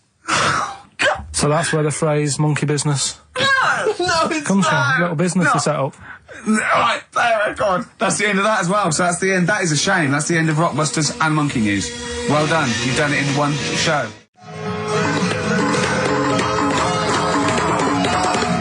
Oh, chimpanzees at Monkey News! Well, here we are again, XFM, on a Saturday. Just gone 1 o'clock, Steve, if I'm very much mistaken. But we're not here. No. As such, we're away again, gallivanting around. We've got to do the special sort of best of again. Okay. Which we did a few weeks ago. So this is the best of the last 3 weeks. Which I think is, I think it's the best 3 weeks we've ever had. But I'd like it condensed into 2 hours. Yeah. Yeah. Some great music as well in there. Yeah, there'll be some great music, interspersed with fine chat that you've already heard. Yeah. Except this bit. This bit's new. We've actually, out of the kindness of our heart, we've come in last week. Yeah. Yeah. And we've done a few clips just because we felt a bit guilty about shooting off. Yeah. Even now, having heard this link, I'm beginning to wonder if it was worth our time. Oh, dear. You know, I've said in the past to you, Rick, that my grandparents, so I love them dearly, but it's like for the last 30 years, they've been waiting to die. I know. It's like they just sort of, it's like, you know, the novelty wore off of life. Life in the 50s. Yeah, they got kind of bored of it. Life, in the 40s, it was brilliant. All sat around the old Joannas, the bombs fell, singing. They loved that. The 50s, you know, that was great as well, because that was the post-war years. It was, you know, it was a bit tight in the pocket, but it was all right. Everyone pulled together. And then the 60s came along, all the crazy music, the funny hair. Let's stay in bed. Exactly. They basically stayed in bed. And it was one Christmas when my grandmother said to my dad, what do you like for Christmas? What do you fancy for Christmas? And this must have been, I don't know, 20 years ago. She said, what do you fancy for Christmas, Ron? And he went, well, you know, I could do with a nice big kind of warm winter overcoat. She said, don't worry about that. Don't worry about that, because your father will be dead soon. It's right, you can have his. Meaning my granddad. Well, to be honest with you, my father's still waiting. Which is good news. Good news for my grandfather. Less good news for my dad. He's freezing. He's freezing. He finds out, how is he today? He's fine. Oh, okay. Oh, I'm freezing. It is such a weird mindset, that. I think that, to me, is what sums up people from that older generation, the 40s and 50s. And it seems to me that you've got that kind of mindset. It's like you were born in the 30s. And whenever you talk of your childhood, it's like you had like a baked potato to take to school. And a hoop and a stick is a Christmas gift. The other thing is, I think that that sort of generation, it seems that the man is dependent on the woman. There's a total dependence. Oh, absolutely. If she dies, he's done. Yes. He's done for. Yeah. Just pine away. If he dies, she's got 30 years of pottering. Absolutely, yeah. Do you know what I mean? And going to, like, you know, the youth club and the church. I know what you mean, yeah. It's sort of like that. It's sad. Of course, it's sad for them, but it's not the end of their life. No, sure. And it sort of is the other way around. I don't know why that is. Yeah. It's terrible. That's a little melancholy thought for I know, I've really you brought it down, you've brought it down, I've brought it down. This isn't a nice show at all, this is terrible. Well, we're going to have people just killing themselves. What? Well, I didn't really want to make it a Christmassy type show, because I don't really like it. Oh, he's done it again. Well, you did Christmas once, didn't like it. No, my dad always said... Oh, right, steady on. Dad said Christmas morning was for, like, you know, for me, so he used to stay in bed. So he never... That's brilliant. That's a great thing to say, isn't it? Yeah. Christmas morning's for you. Run wild. Do what you want. Just don't bother me. I'm going to Honolulu for 2 weeks. That's great. Dad, it's Christmas. Do I have to do anything? No. So my mum used to get up, because she used to like to see my face light up, you know, when I open my presents. And then, to give fireworks. And then, I'd have to go to my bedroom from about 6 o'clock onwards, because, like, my mum and dad were into having big Christmas parties, and I wasn't, like, old enough to go. Right. So they'd say, right, you know, you've had your fun there, you go up to your bedroom, stay in there. Really? Yeah, I remember one year, right, I got a train set, that's what I wanted. Yeah. Right? It's brilliant. Playing with it all day. I thought, I don't mind about the party, I'm happy staying up here, playing with this. Brother comes in. He's had a few, right? He's going, yeah, give us a go on your train. How old is he? He's a bit older than me, so he might have been like, let's see. Well, let him be 18. Probably about 18, 19, something like that. I had a train set, so I don't know, about 14. Something like that. Yeah. Right, so I'm playing on that, loving it and stuff. And then he comes in and goes, oh, give us a go. He turns the transformer up to like 14. He went really fast for about 5 seconds, broke it, and then he went back downstairs. Wow. So Christmas, I hadn't even got to Sounds Christmas like Day. the Conservative government with British Rail. Satire, that is. Rick, I just thought that there's satire. If there's any satirical shows listening or magazines. It doesn't work in any way, because there's the analogy falls down apart from there being a train. Think it through, though. British Rail was trains. Yeah. And the government broke the trains in many ways. They didn't break them, like, not officially breaking them, but they kind of... It does work. It's perfect. Oh, I'm pretty pleased with that. And I can't... And no one's asked him to be on Have I Got News For You? It's weird, isn't it? Because it's strange, that. When you've got a satirical mind that's as quick as that. Yeah. All and right. he's broke your little train set. So what did you do? I just like watched telly and had some sausages. I bet you were happy with that, though, weren't you? Oh, it's a bit annoying, though, isn't it, when your main present of the year's been broke. And did it ever get it fixed? No, that was it. Put away. I'm intrigued why your parents wouldn't let you come and join in the festive fun. Was it like really debauched down there? Was it like eggnog everywhere? Well, no, but I mean, that's fair enough. 6 is a little bit early, but I just think, you know, if you're a kid, you know, he had his fun, put him to bed at 8 maybe. And Do you think so on Christmas Day? I thought that was a day for family. Well, not if there's a party going on. Well, don't have the party on the Christmas Day. Well, that's another option. Yeah. Your parents are weird, aren't they? A strange breed. Well, I think that was the year, right? You're talking about buying presents and stuff. I think I did treat my mum to. I didn't buy my dad anything. I think that was like when I got a bit older, he used to get my dad something because he wasn't that bothered anyway. No. So, got my mum. There was a cheap shop, right? Of course. Thank God for that. Called Snips. Right? So I went in there and I thought, let's see what I can get her. And remember Victoria Plum? I don't think so. Well, it's like a fairy character. Right. And my mum's into gnomes and stuff, right? So I thought, right. She must be pleased with you, then. Victoria Plum. I was thinking, is that one of the neighbours? Is it like a brandy Do you liqueur? remember Victoria Plum? Victoria Plum. Victoria Plum, yeah. It's like a little fictional sort of character, right? Okay. So I saw it. I thought, yeah, she'll love that, right? So I did my paper round, saved up for 2 weeks, right? Oh. Got that sorted, went to Snips, bought the Victoria Plum. Next day, I'm in town with her, right? So I think, I know what I'll do. I said, come in here a minute, right? So we go in and we're looking around and I tested her, right? I went, look at that there. That's all right, isn't it? And she goes, oh, it's bloody awful. Oh, Carl. Oh, Carl. Oh, God. So then Christmas Day comes. I said, don't bother opening it. She said, no, why? I said, Oh, no. Why didn't you still give it to her? So, well, it was too late. I'd already bought it. Oh, Carl. So she opened it and I was like, and she said, oh, that's nice. I said, why are you saying that? I said, the other day, she said, it's bloody awful. She said, oh, no, I thought you were pointing at something else. Oh, no. So that's why I don't get anyone anything anymore. Oh, God. Play record. Oh, God. Oh. XFM 104.9. We're not here. This next clip is one of my favourite clips. Look, it needs no introduction. Here it is. Something else we're giving away. Go on. The Shining. It's just more throwing away, isn't it? Once again, is it on video? Once again, it's on VHS. Just because you buy it out of your own money, Carl, stop being so mean. And I want to watch it tonight because it's one of those films that... So you're going to watch this video and then you're going to send it to someone as a prize? Yeah, it's one of them films that... Sorry, what, you just said yes to that without blinking? Well, yeah. You don't think, like, Les Dennis doesn't have a quick go in the car on Family Fortune before he gives it away? It costs Jim Bowen has $5.99. a go at those his and her towel racks. It costs $5.99, Carl. Okay, this is Carl in the classic The Shining. And what's the question? Well, we might ask that afterwards. Okay, then.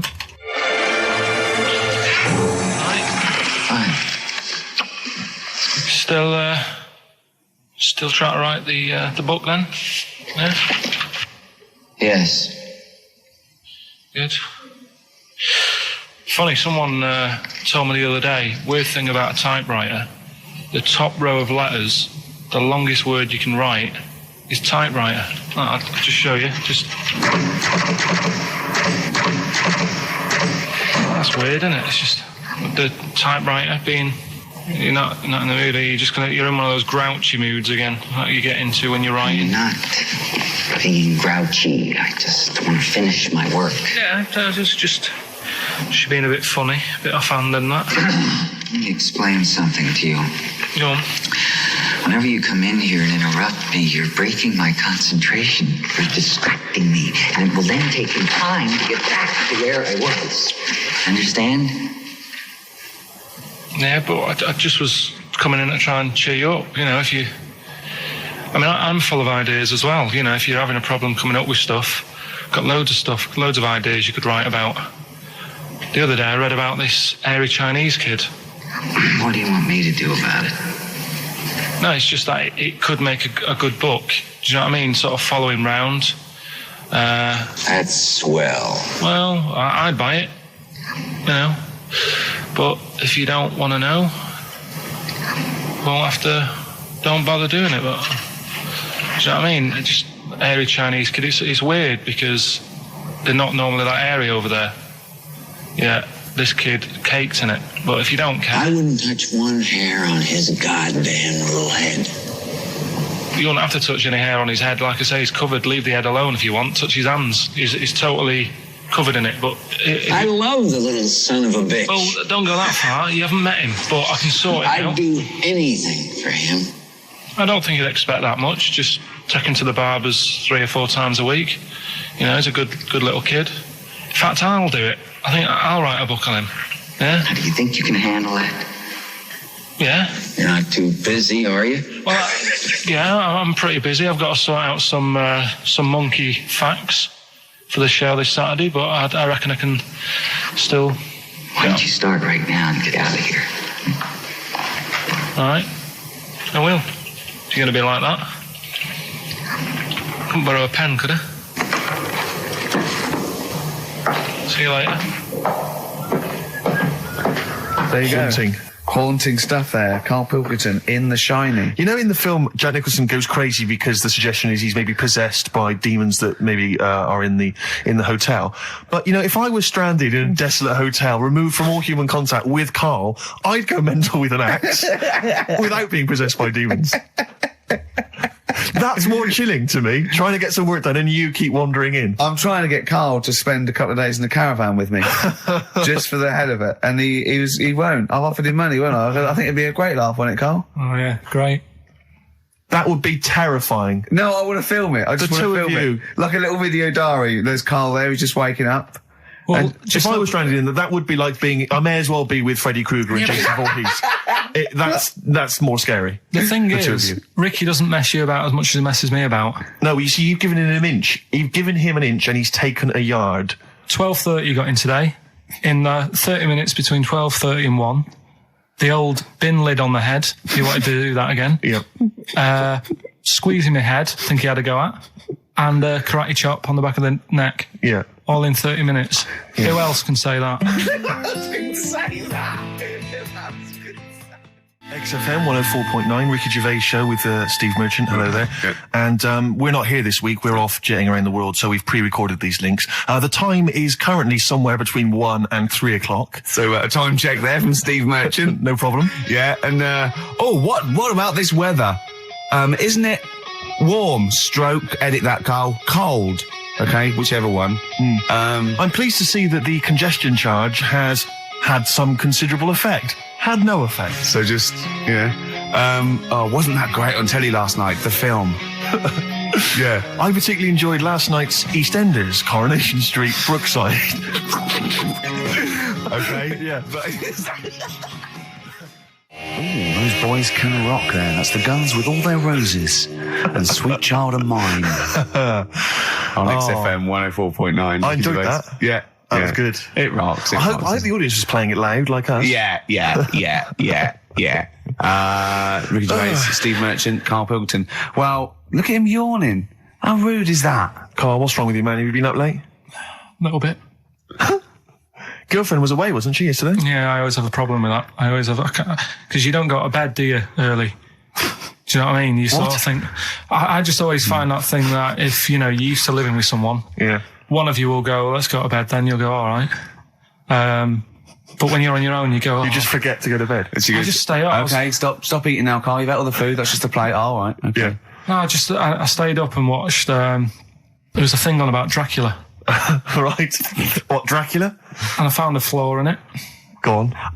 Not the fact that he's the living dead and and drinks blood to stay alive and he doesn't reflect. And he can in turn into a mirrors. bat. Well, and you can go on. The mirror thing, you can't look in mirrors, can he? Well, he can look in mirrors, but he can't see himself in a mirror. Yeah. That still doesn't work. Go on. It doesn't work at all, Karl. It doesn't work. Go anyway. on. Well, centre parting's always really neat. His centre parting's always... How does he do it if he can't look in the mirror? Blood on the floor or something it was called. Rubbish. I love the flaw in the Dracula film is that his centre parting's too neat. How did he do it without a mirror? Oh. Was it a documentary about Dracula? No, Yeah, there was... the real Dracula. Yeah, the real Dracula, the It's true just a story. film. It had blood on the floor or something. It's called. Yeah. It's rubbish. We had a little lunch yesterday, didn't we? We did indeed. That was a nightmare. Yeah. I hate going out with you two. I was explaining to Karl, right? I like to excite Karl's imagination, right? And if it involves chimps or monkeys, all the better. Brains he likes, parts of the body, deformity. You know, I know where to, you know, what buttons to push. And I told him about this thing. I don't know if any of you out there know about this, but there's an experiment they did in the 50s, a clinical psychology experiment where there's your two hemispheres of the brain, okay? They're joined by a thing called the corpus callosum, right? Which is just a little flap of skin, like a little scarlet lead that joins your two hemispheres. And what they did, they cut that in half, and they thought it was a cure for schizophrenia, but what it turned out to be, or epilepsy, I think, I can't remember, was that your two sides of your brains didn't function together. You couldn't get information. I was telling Karl all this thing, and one of the things I told him was that they did it on a monkey, and it fought itself over a nut. Like its right arm was connected, you know, by its left lobe of the brain, and it was fighting over itself. And Karl went, instead of like thinking this is amazing experiment, he went, would it have been happy if you'd given it two nuts? Yeah, I know. Well, you started off by explaining it, and I remember you mentioned, because I was watching the two of you as you were describing it to me, you said, of course, one side of the brain deals with symbolism, and as you said the word symbolism, I noticed Karl drift away from looking at you, pick up his mobile phone, and start pressing buttons randomly. And I thought it was the word symbolism that got him. And I noticed it took you just a moment longer. And I think the first thing you said was, when did I lose you? Yeah, I knew I'd lost him. It's extraordinary. And he doesn't even try to disguise it. I said nomenclature at one point as well. Right, yeah. And I knew I was dicing with death there. Yeah. But, yeah. But I told you tried to look it up, didn't you, on the web? You didn't find anything about it, did you? The spelling of it's, what is it again? What's the word? Corpus callosum. Yeah, so I couldn't do it. Don't bother. Give up. Don't bother. So if anyone knows any interesting facts about that, but yours hasn't been cut in half, has it, Karl? That would, again, might explain something. I'll tell you what we will be talking about later. I don't know if you're sort of aware of them, Steve. Go on. Bonobos. Oh, I don't know much about bonobos. I told him about he was looking for stuff. I said, put in bonobo. He was having no luck with chimp. And they're a form of chimpanzee, but they're even closer to us, evolutionarily speaking. They've got their social groups are more like ours. They're more intelligent, and he was loving it, weren't you? So is it human bonobo Karl? Is that how it works on the evolutionary ladder? Chimp Karl. Yeah. Yeah. Talking about him. So we're talking about bonobos. You're excited about that? Yeah, That's coming up in monkey news. No, I think it's a bit of a monkey bonus. Oh, that was gregreat. That was very, very funny. What indeed. a wonderful clip that was. I enjoyed it. Do you remember that? Yeah. Wow.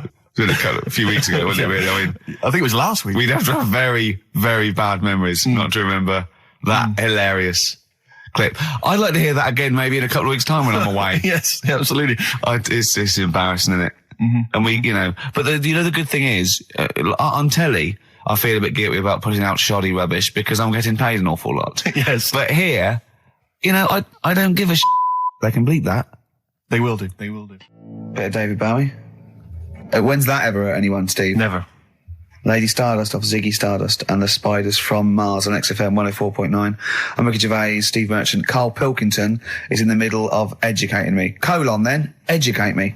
Did I tell you the time when the doctor said I was going to die? All right, keep talking. Right, ages ago. Must have been about 15, right? And at lunchtime there was this. We used to have a choice of stuff to do at lunchtime, right? We used to have like a burger place that had an arcade machine in it, right? So we used to go there and play on that and have a burger. Or there was this baker's, right, that my mum worked at, and did great cakes and stuff, right? So she used to like bring some home and that, but she couldn't always bring them home every night because they'd cost money, and she used to get them for free. And they used to say they'd rather chuck them away than give them to the staff because there's a chance that the cream might be off. Right. Right, so they used to chuck them round the back. So I used to go around the back with my mate and eat a load. Brilliant. Eating out of bins. No, it wasn't out of bins. They were still in trays, but they just stacked them up near the bins, right? So this got out. I mean, it used to be chocker. Once the school found out, everybody used to go there, and it'd be like, well, have a cake. The headmaster crawling through, fighting the kids off. Right, so I'd have, you just eat, I don't know, 6 jam donuts or something, and then you'd spend your dinner money on the arcade machine. Brilliant. Right? So it was a good afternoon, really, right? So you'd do that, and this one day I must have had 6 or 7 jam donuts, a few Congress tarts. What's a Congress tart? I love them. I can't get them in London, right? So I'd have some of them. If anyone can get a Congress tart for Karl in London, please let him know. So anyway, this day, that was just a normal day. Do you know what I mean? You'd twice a week, you'd have a load of cake. In your life, yeah. Yeah, So normal anyway- day in your life. Were the frog boys there with the webbed hands and the big heads? So- and the horse in the settee? Yeah. But the day after one of these days, I had really bad cramp in my belly. Right? I was like in agony, could hardly walk. So I said to my mum, You could hardly stagger to the free cakes. So I was in absolute agony. I said, I don't like doctors, but you'll have to get a doctor in because I don't know what it is. I can't walk. She gets the doctor round. I won't say his name, but he said, well, doesn't look like he's got long left. Blimey. So I was a bit like, hang on a minute, I've only had a few cream donuts. Yeah. My mum was panicking. Sure. He went. My dad came in from work. She said, something's really bad with Karl. I think it's serious. The doctor said he ain't got long left. So he said, what? He said that and just left. So she said, yeah. He said, I'll have to call him then. So he called him up, said, what's all this about? Karl hasn't got long left. How long's he got? So he goes, I was only messing. He's just had some bad cream. Can you believe that?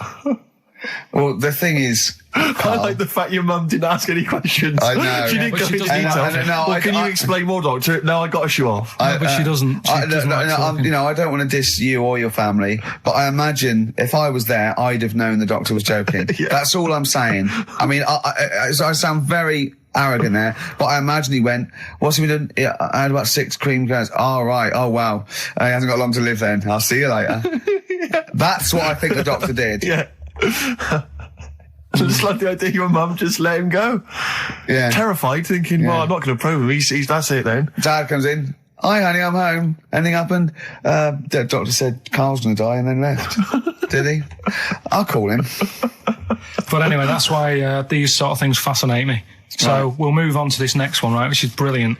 Go on Dead then. short story. So, right, old woman, about 70 years old. Yeah. She's normally fit and healthy and stuff. Nothing wrong with her. She's having a good life. And one day, she goes for a check to the doctors, just to check herself out, 'cause she's getting on a bit. Yeah. He says, take your clothes off and that. So she does. And checks her out. Says, yeah, you're looking good. You're looking good.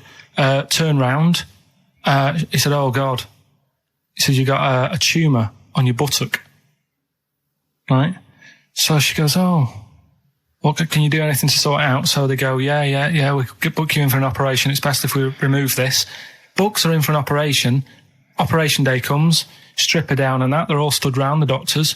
Start to operate. It only turns out it's a pork chop that she sat on 5 years earlier and it had stuck to her buttock. Right, Karl. I can forward you. Serious. Right, okay, Karl, I'm telling you now, I'm leaving. I'm never doing this show again. No, I'm serious. Honestly. You're talking, I've never had such, what do you mean? You couldn't believe it? No, when I read it, I said, I've got to tell Ricky This that. woman had a pork chop stuck to her arse for 5 years, you mental case. Of course she didn't. That is a blinding record. And before that, Rick, what do you make of those adverts? They were great, weren't they? I like them, yeah. I'm going to buy all them products on the way home. And that's endorsed by Ricky Gervais. He's won awards. Yeah. Rick, do you remember this? This was a hilarious moment. No, you'll remember this when you hear it. It was when Karl said something that was basic. Well, I think for a lot of people it sounded like a lot of old bollocks. What have we got now? Right, so we're looking into animals that we get rid of. I've spoken to someone about snails. I've spoken to someone about jellyfish and that. And looking at cockroaches today. She's an expert. She's just not just some random person. No, she works in a museum, a good museum. I said I'd give it a plug. It's the one near Knightsbridge. It's got dinosaurs and that in it. It's worth seeing. Well, this is Natural her. History Museum. Yeah. So, It's not sure. He's not sure. this is what happened.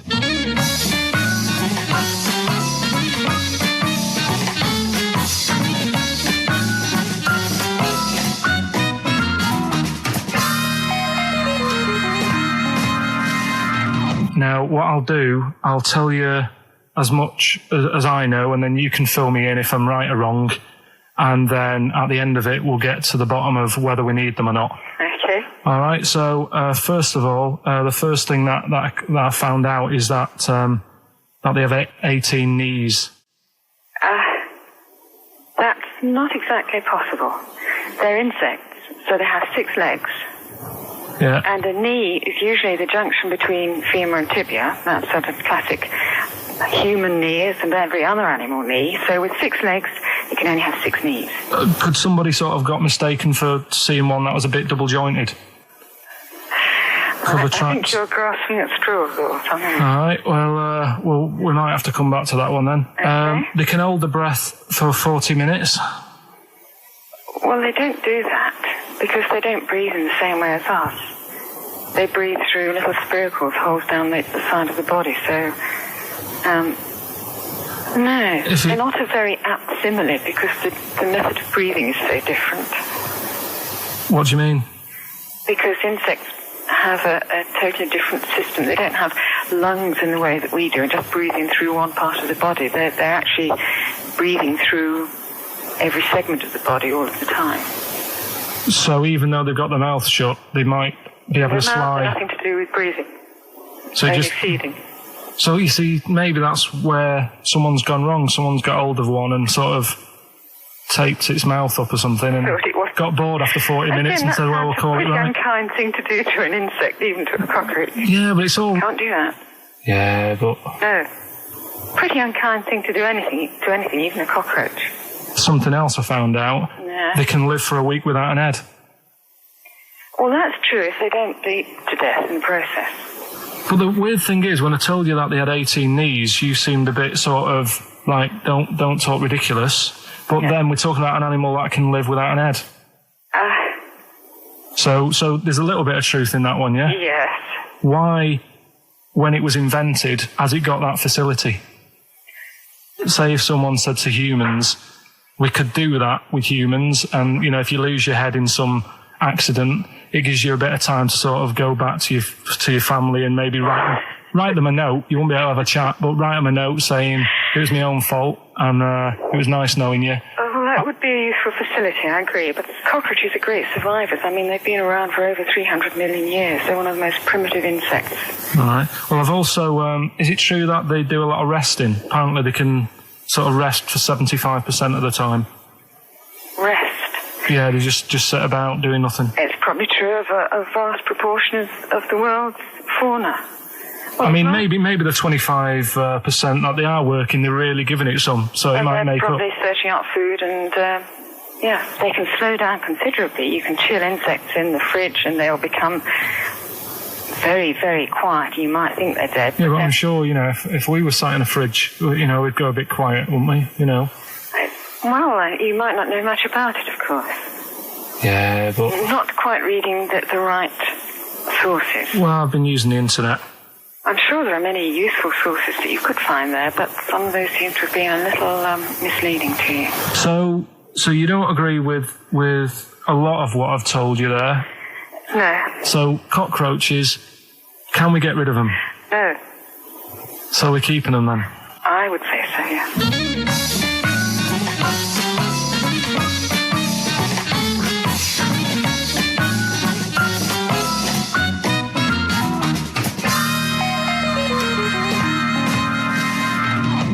I think we should get her on more often because she sounds like she'd be a bit of an ally, really. Because she knew immediately that you were talking nonsense. She even said, I think you should be more concerned about your sources, which I've been trying to tell you for a year, right? The fact, I mean, 18 knees, where did you get that from? It was on the internet. They can hold their breath for 40 minutes. I mean, I don't know what you read and take on. Mad world, don't it?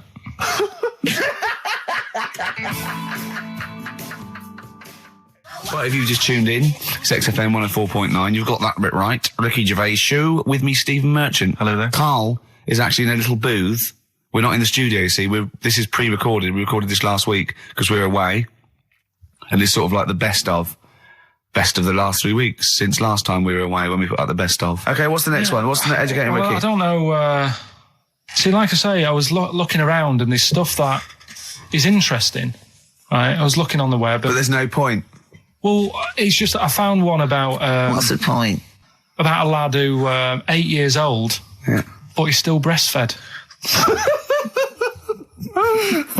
Now, I don't know if you can get anything out of that. Is that what his mum said?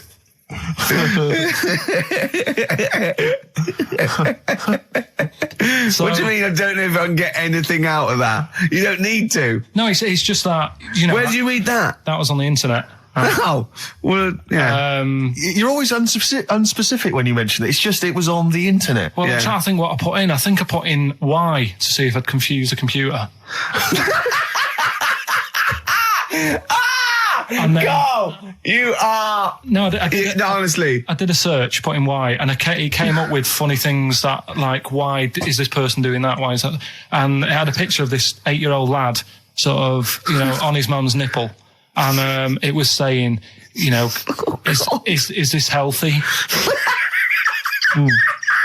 You sure that wasn't asking you that question? What? I put in why? Just to confuse the computer. Like, the computer go, what do you mean? Yeah. Stop it. Yeah.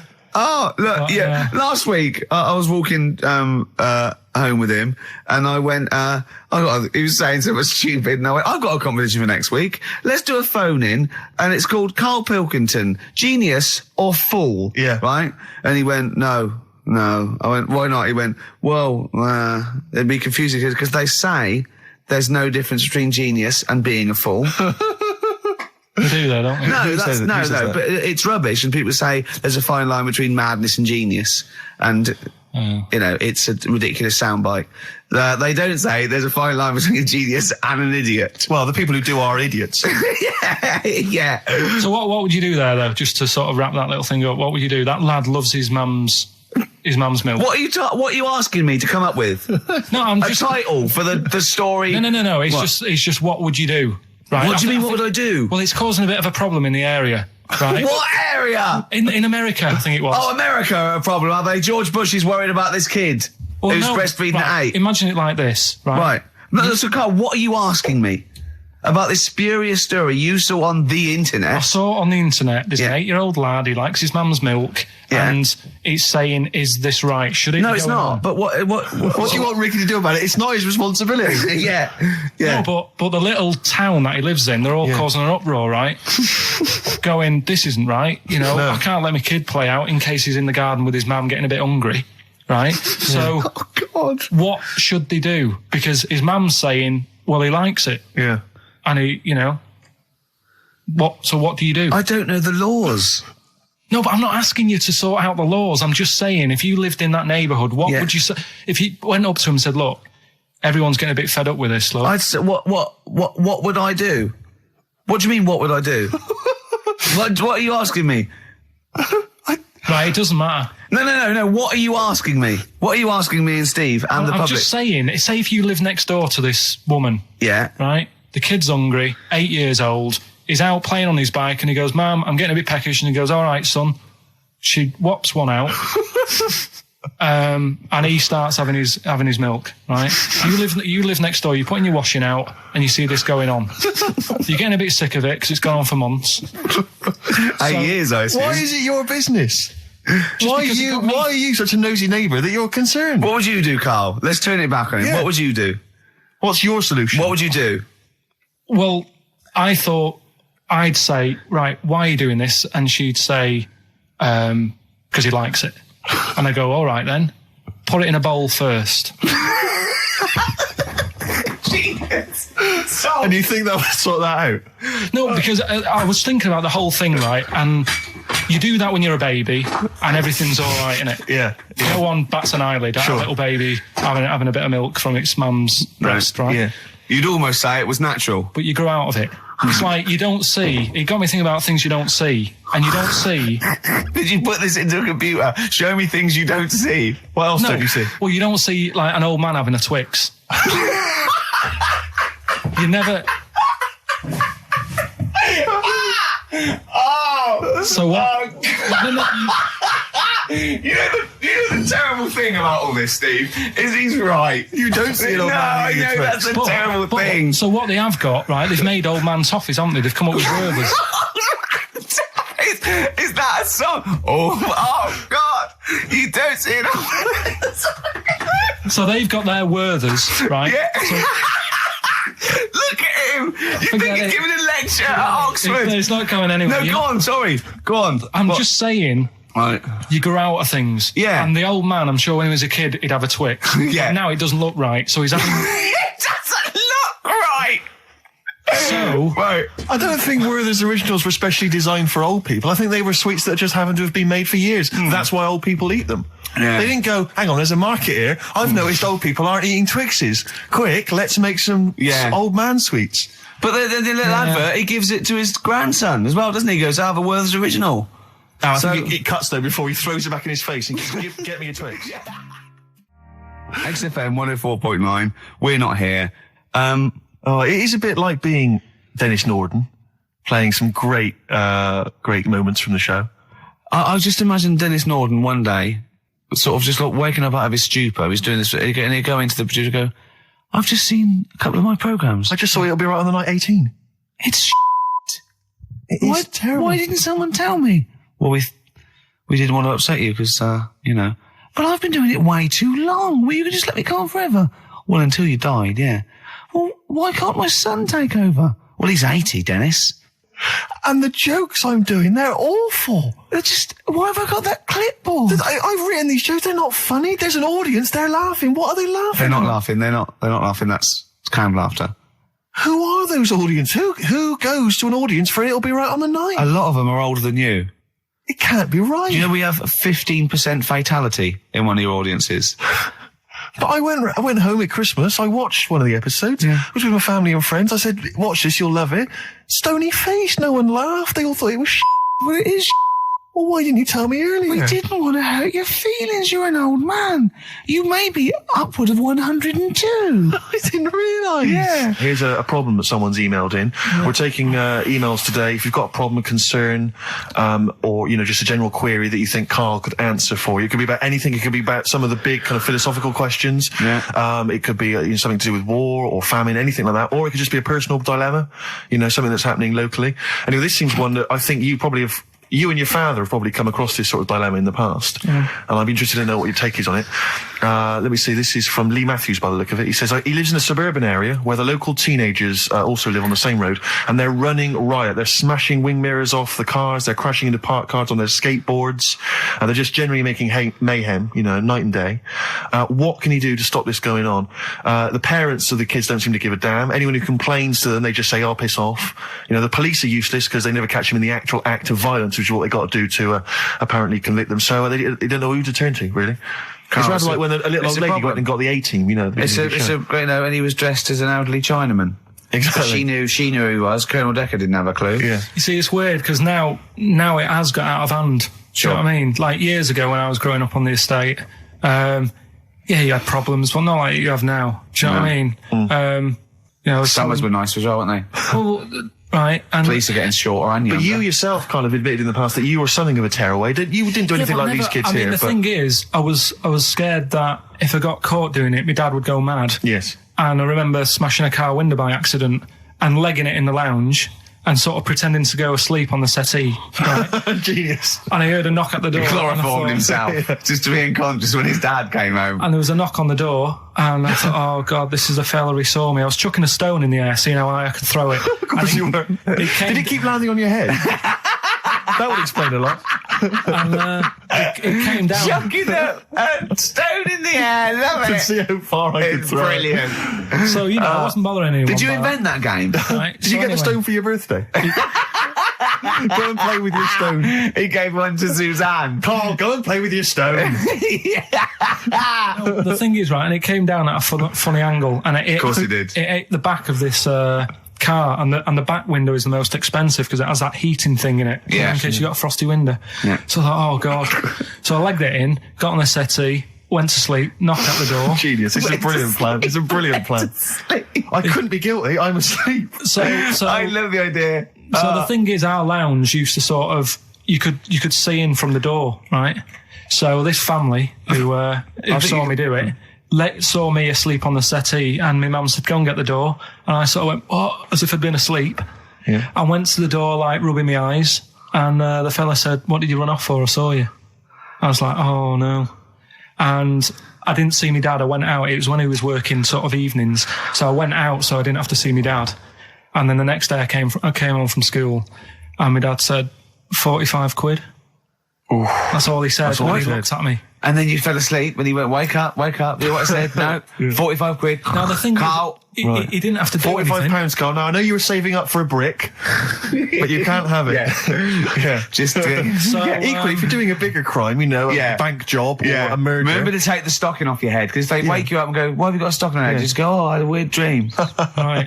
Okay, look, quick query for you. This is from Jay. He's got a problem here. He says, my parents won't let me ditch my studies. He's currently reading modern languages at London University. Sure.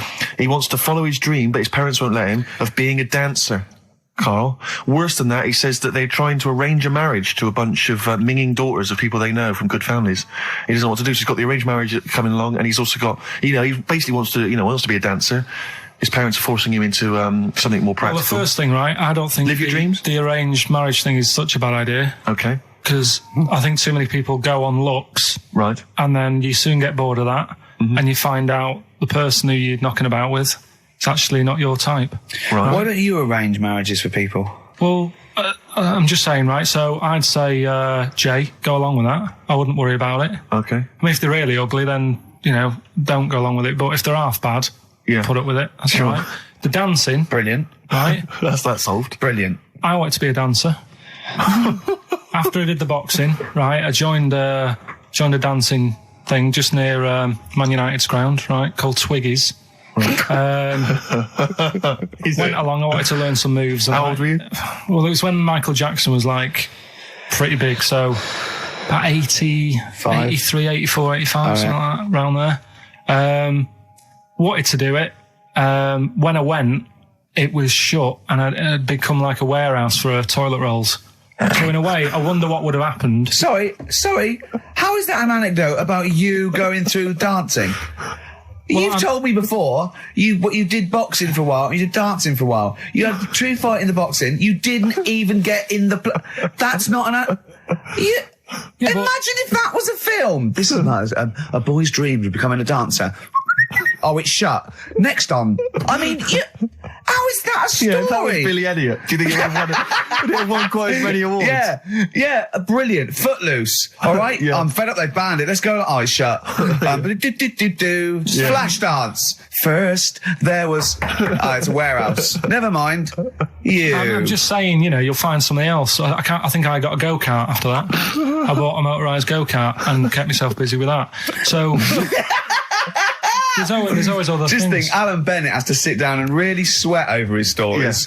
Yeah. He just opens his mouth. You are a living Alan Bennett character. So that's solved. Well, Jay, don't worry about that. There's no emotional problems I can foresee if you follow that advice. So the advice there is do an arranged marriage. If she's not ugly. minging, she's not completely minging. Yeah.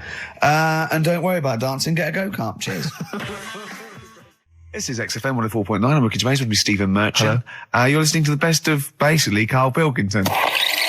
You don't talk to anyone, do you, in the week? You just hide in your little sound booth thing, and you really don't talk to anyone, do you? Much? Not really. No. I mean, you might call up. Yeah. But no, I keep myself to myself. Yeah. Then you don't get bogged down in the office politics and stuff. Yeah. Is there a lot of office politics here? I don't know. I don't get involved in it. Oh, yeah. Proved your point. So when we're away and we're like out of action, who, other than Suzanne, who will you talk to of the day? How will you get a sort of feedback from the world? How will you get sort of like input and? I always, if ever I've got like a question on anything, the internet's sat there and I can just go online and find out. The internet is good. It's brilliant, but it's not all verified. It's not all necessarily factually accurate. Anyone can put things onto the internet. It's it's freaks and things that put on. Well, here's things one, right? like here's one that I read in a week. Right? Go on. About this woman. Yeah. She was a bit of a punk, and to get her hair done like she wanted it. Super glue. Right? No, she got lard. Apparently, it's a popular thing. You might know. Put lard on your head. Yeah. and you put it in the oven. Now, apparently the heat that you get from the oven is different from the sort of heat you get from an hairdryer, right? And she had to do that to get the style that she wanted. But anyway, she comes into the money or whatever, treats herself to a microwave, right? It's not true. Opens the door, jams the things, like the little catch, so the microwave works. She jams it with a screwdriver or a knife or something. Yeah. Puts the microwave on, sticks her head in, boils her brain. Don't be ridiculous. Right? Well, why is that ridiculous? Boils her brain. She boiled her brain. She boiled her brain. And this is what's good about the internet. I went straight from that, and there was a subject about brains. And do you know that Russell Crowe, when he dies, is given his brain to charity or something, some sort of some people who can do stuff with it. She gave hers to Pot Noodle. Vesta. Yeah. Oh, That's boiling a the sort of stuff. skull. Yeah. That's not true. It's not true, Carl. Just urban myths. Someone made it up. Yeah. For a laugh. They're just too convenient urban myths. Everyone you can tell an urban myth's not true because it's always, this happened to a mate of mine, and when you say what happened then, they go, don't know, that was it. Was it? Was that it? Was it? Someone boiled a brain and that was it. There was no more story. Well, Were there any dates, locations, times? I think it was in Belgium. There's that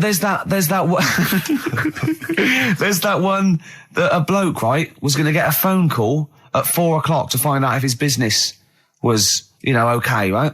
And if he didn't get the phone call, he knew he was broke, destitute. So dead on 4:00, the phone didn't ring, so he went up to the roof of his office and he jumped off to commit suicide. And as he was passing his window, the phone was ringing. Oh no.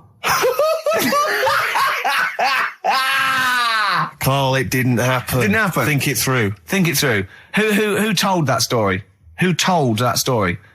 As he hit the pavement at 120 miles an hour. He's the only person who could have known that series of incidents.